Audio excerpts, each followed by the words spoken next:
हनुमान जी इतनी कथा सुनते, उसका फल क्या? हमसे कोई पूछे गुरु जी कथा का फल बताओ, तो भैया कथा का फल सींग पूंछ नहीं निकलते। फिर कथा का फल क्या है? कथा सुनकर तुम्हें दूसरी कथा सुनने का मन हो जाए, यही कथा का फल है। ऐसे समझो 14 साल वनवास के लिए राम जी बन गए। प्रयागराज के महात्माओं ने राम जी के दर्शन किए। दिन रात महात्मा प्रभु की याद में रो रहे। उनके भाग्य खुल गए कि राम जी वनवास के बहाने अपने भक्तों से मिलने आए। किसी ने भगवान से पूछा कि आपको अवतार लेने की क्या जरूरत, आपकी इच्छा मात्र से ही जब प्रलय हो सकता है तो आप इच्छा मन में करो और रावण को मार दो। आपको मनुष्य बनकर आने की क्या जरूरत है? भगवान ने बड़ा प्यारा जवाब दिया। भगवान ने बोले भैया ना तो हम रावण को मारने आते, ना हम कंस को मारने आते, फिर आप किस लिए आते हो? भैया हम तो इस पृथ्वी पर अवतार अपने भक्तों के दर्शन करने के लिए आते हैं। पर राम जी भक्त तो तुम्हारे दर्शन के लिए ललायत रहते, आप कहते हैं भक्तों के दर्शन के लिए आते। राम जी कहते जितना भक्त हमारे दर्शन के लिए ललायत रहता उससे 60 गुना ज्यादा हम अपने भक्त के दर्शन के लिए ललायत हो जाते हैं। महात्माओं ने प्रभु श्री राम के दर्शन करके कहा धन्य है, आज हमारी तपस्या का फल हमें प्राप्त हो गया। बोले क्या? बोले तपस्या का फल प्रभु श्री राम के दर्शन हो गए। लेकिन जब राम जी चले गए तो महात्मा मन में विचार करने लगे कि हमने तप किया, हमने जप किया, हमने यज्ञ किया, हमने दान किया, हम सन्यासी वैरागी जोगी जपी तपी महर्षि बने तो हमको प्रभु श्री राम के दर्शन मिले। अरे तपस्या का फल प्रभु श्री राम के दर्शन है, तो श्री राम के दर्शन का फल क्या है?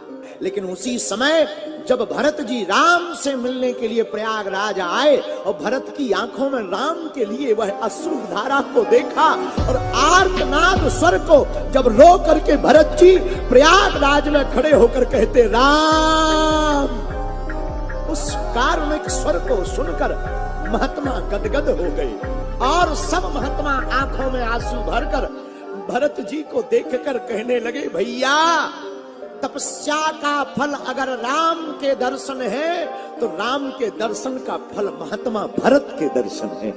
एक ही फिल्म तुम बार बार नहीं देख सकते, क्यों? क्योंकि वो काल्पनिक है। लेकिन एक ही कथा हम 100 से ज्यादा कथा हनुमान जी की गा चुके और अभी गाते रहेंगे, पर यह कथा कभी बोर नहीं लगती क्योंकि यह वास्तविक है। नहीं वीर बजरंगबली इनका चरित्र सुन ही रहे तो एक बात और सुन लो। सब लंका जाने लगे, बानर, हनुमान जी भी बैठे, सबने अपना अपना बल बताया। अंगद जी बोले हम चले तो जाएंगे, वापसी में इंजन फेल होने का डर। जामवंत जी से कहा तुम ही जाओ। जामवंत जी बोले हम जब जवान थे तब बहुत बलवान थे। ओ वह घरी महदीनी सात प्रदक्षिण धाय। किसी ने हनुमान जी से कहा सब लोग अपना अपना बल बता रहे हैं, तुम भी अपना बल बताओ। वीर हनुमान जी ने कहा जिसका बल हो वो बतलाए, हम तो बल है ही नहीं हमारा, हम तो निर्बल हैं। अगर हमारे पास बल है तो वो प्रभु श्री राम का बल है।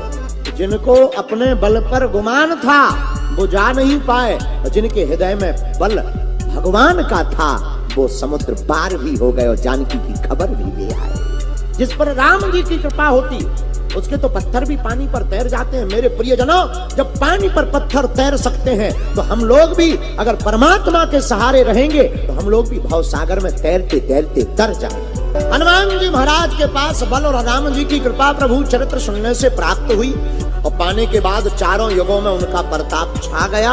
हम लोग भी अगर बार बार प्रभु श्री राम की कथा को चरित्र को सुनेंगे तो हम पर भी कभी तो प्रभु श्री राम के कानों में तुम्हारी पुकार सुनाई देगी और वह परमात्मा प्रकट होकर के तुम्हें गले से लगा लेंगे। तुम कहोगे महाराज कथा तो बहुत सुनते हैं पर संसार की वासनाएं हमारी मानती नहीं, संसार की वासनाएं परेशान करती। मेरे पागलों एक बात याद रखना, समुद्र में पानी कितना होता अथाह पता नहीं, पर इतना भारी समुद्र, इतना विशाल जल से भरा हुआ समुद्र एक छोटी सी नाव को नहीं डुबा पाता। इतना विशाल समुद्र छोटी सी नाव को नहीं डुबा पाता। कब तक? जब तक नाव पानी पर तैरती है, लेकिन जब नाव में जल भरने लगता है तो वही तो डुबा देता है। यही हम तुमसे कहना चाहते, संसार भी एक सागर है, ये तुम्हें